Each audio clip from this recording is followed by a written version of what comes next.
Hola, mi nombre es Jerónimo Cesarina y junto a mis compañeros vamos a estar haciendo una breve exposición acerca de un libro de historia dominicana del político y escritor Juan Bosch.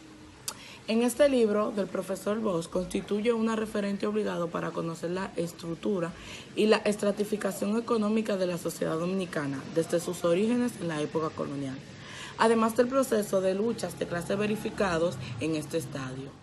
Hola, mi nombre es Dani y junto a mi compañero vamos a estar hablando sobre el tema el desarrollo de una sociedad atea. Sería un error pensar que el proceso de ir de una economía que estaba organizándose a base de azúcar a una economía de ganado fue brusco, o se llevó a cabo en pocos años. La isla siguió produciendo azúcar cada vez menos, eso sí, que al ritmo que descendía la producción de azúcar, ascendía la venta de cuero. Una economía descendía y la otra ascendía. Todos sabemos que los ingenios empezaron a desaparecer primero por los que están más lejos de la capital. Ejemplo, el de Higüey, los de San Pedro de Macorís, Bonao y San Juan de la Maguana.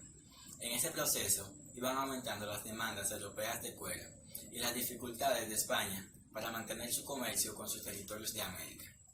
Se estimaban que los artículos que necesitaba América en un año, hacia mediados del siglo XVI, por el 1545, no podrían ser vendidos por España en menos de 7 años. Y no era posible tratar de comprarlos en otros países porque España mantenía el monopolio del comercio con sus dependencias de América. Ese atraso en la entrega de mercancía para América se mantuvo durante todo el siglo XVI, de manera que los artículos que llegaban a la española eran tan pocos que su precio subía mucho, y eso se traducía en una baja alarmante del valor de la moneda, por lo que en una información del 23 de junio de 1577 se decía, hablando de nuestro país, que estaba puesta la moneda en lo último de su bajeza. En la escasez del tipo de mercancía que se consumía a diario y la abundancia de reses fueron los dos factores determinantes en la aparición del contrabando como sistema de comercio de la isla. Los contrabandos se organizaban a base de trueques. Los contrabandistas llegaban a las zonas poco pobladas de la Española e intercambiaban sus mercancías por cueros de reses. Los europeos, que eran los holandeses, que eran los europeos que tenían mejor organizado su comercio marítimo, llegaron a monopolizar prácticamente el comercio del contrabando. Mucha gente llevándose sus esclavos hacia las costas del oeste y del norte para cazar vacas, para luego cambiar sus cueros por la mercancía que llevaban los holandeses. También se dieron cuenta que el número de esa gente que se iba a cazar vacas era tan alto que el hecho de que en 1583 no había cazabe para la población de la capital. Eso quiere decir que las personas que producían cazabe se iban hacia las costas del oeste y del norte para cazar vacas, porque esa actividad les rendía mucho más beneficio. La venta de cuero en España, que era legal, consumía sus reses en las vecindades de la capital. En el año 1581 se embarcaron para España 14.000 cueros, que España pagaba a 10 pesos. Los artículos que los holandeses intercambiaban por cuero valían al venderlos 20 pesos, y aunque pudiera comprarse poca cosa con la moneda de entonces, debido a la depreciación, era mucho mejor cambiar los cueros por los artículos de contrabando que llevaban los holandeses que venderlos a la casa de contratación de Sevilla. También era mucho mejor irse a las costas del oeste y del norte a cazar vacas que sembrar yuca para luego hacer cazabe y luego venderlos en la capital. La movilización de los pobladores hacia las costas del oeste y del norte estaban justificadas. Como artículo marginal del negocio del contrabando estaba la madera y el tabaco, aunque en muy poca cantidad.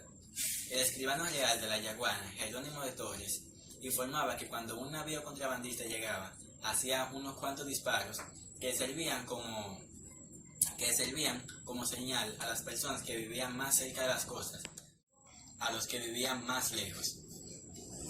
Y la noticia recorría desde las personas que vivían más cerca hasta los que vivían más lejos. Y empezaba entonces el desfile de las personas con sus cueros de reses, con cebo, con madera y con tabaco.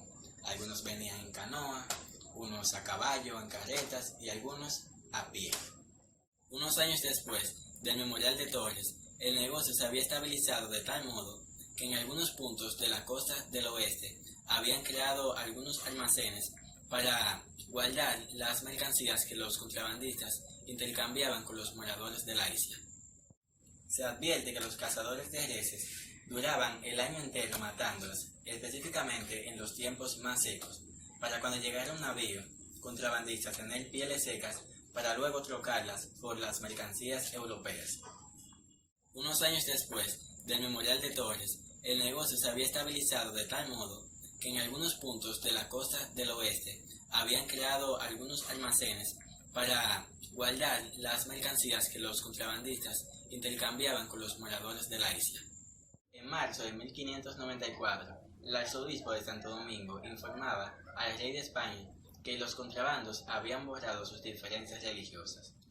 Y efectivamente sucedía así, porque en esos últimos años del siglo, el contrabando había sido ejercido por los franceses, portugueses, por los buenos católicos, por los holandeses e ingleses, por los protestantes y por los buenos católicos que vivían en la Española.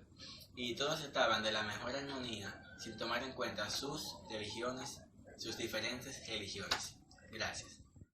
Buenas, mi nombre es Carla de la Cruz Ramírez y voy a estarle hablando del capítulo 5 del libro de composición social dominicana, que lleva como tema la curiosa sociedad de los buscaneros. En cierto sentido, por lo menos desde el punto de vista sociológico, hay todo un siglo de nuestras vidas prácticamente perdido. Para las generaciones de hoy, apenas conocemos algo más que los pocos hechos militares que sucedieron en él. Se trata del siglo XVII, que va desde el 1601 al 1700. Y sin embargo, esa fue una de las centurias de acontecimientos más importantes, tal vez es la más importante en la vida del país. En el siglo XVII se produjeron las despoblaciones por ocupación de las costas del este, por buscaneros, piratas y cultivadores. Estos últimos llamados habitantes, lo que a su vez produciría la división más permanente de dos repúblicas. Eso fue en el siglo del ataque en 1655. En ese siglo fue que la isla dejó de llamarse La Española y pasó a llamarse Santo Domingo. En el siglo XVII cuajó todo lo que era la historia de Europa en general.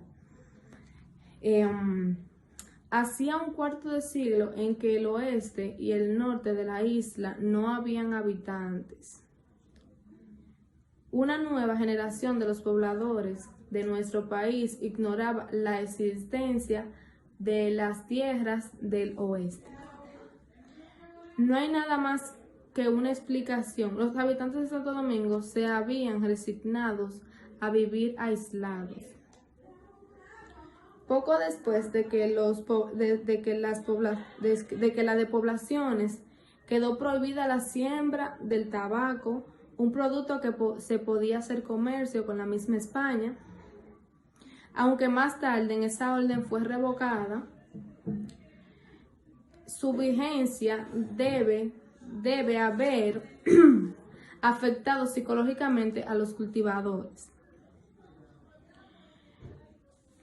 Los que iban a llamarse buscaneros llegaron a las costas del oeste en la época más propicia. Los dominicanos deberíamos de tener un conocimiento más amplio de las actividades de los bucaneros, puesto que su historia es la nuestra y lo que ellos hicieron nos afectó profundamente, pero no tenemos el conocimiento de ellos por las causas ya expuestas. Hasta aquí mi parte. Mi nombre es Carmen Benedict Santana Florian, y nos pone sobre el libro Composición Social Dominicana, Sociedad Buscanera. Otros prefirieron sembrar víveres y tabacos y acabaron fijándose como agricultores de la tierra. A estos se les llamó habitantes y otros más agresivos y buscaneros. Construyeron piraguas y barcas y se lanzaron a atracar pequeñas embarcaciones. Y estos terminaron formando la sociedad de los filibusteros o piratas, la temida asociación de los hermanos de las costas. Los piratas o filibusteros formaron una sociedad de malhechores similar a la que hubo antes de ellos. El gobernador de Oregón los acusó una vez de robar un barco extranjero, pero esa acusación fue inventada y tenía una finalidad política. Cuando surgió diferencia entre los bucaneros, se arreglaban en lanzar personas y nadie se metía a averiguar nada sobre lo que había pasado. La sociedad bucanera, por lo que se basa económica. La sociedad bucanera se extinguió porque su base económica. La sociedad bucanera se extinguió por su base económica, no por otras razones. El ganado cimarrón de Santo Domingo le dio vida y su extinción lo llevó a desaparecer y desapareció sin dejar atrás de sí ni documentos, ni escritos, ni edificios de piedra. Fue calumniada porque fue libre y no se sometió a las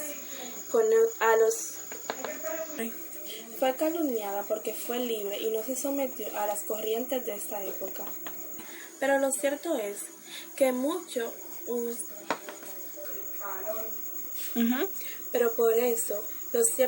por mucho que se hurgue en ella, esa sociedad de los bucaneros no hizo nada que justifique las calumnias que se le hayan hecho a base de lo que dijo ella. La colonia francesa de Saint-Domingue. Aunque el origen de Haití se haya achocado numerosas veces a los bucaneros, la verdad es que ellos no tuvieron nada que ver con el nacimiento de las colonias francesas de Saint-Domingue, excepto en el hecho de que fueron los primeros franceses que entraron en los valles y las montañas del oeste de la Española para cazar reses. Los bucaneros formaron una sociedad pasajera. En cambio, los piratas se asentaron en la Tortuga y la convirtieron en una plaza fuerte, y los agricultores, llamados habitantes por la naturaleza misma de su producción, se declararon a sí mismos sus propietarios de la tierra que trabajaban, y tanto los piratas como los habitantes sabían que ni la Tortuga ni la tierra eran de ellos.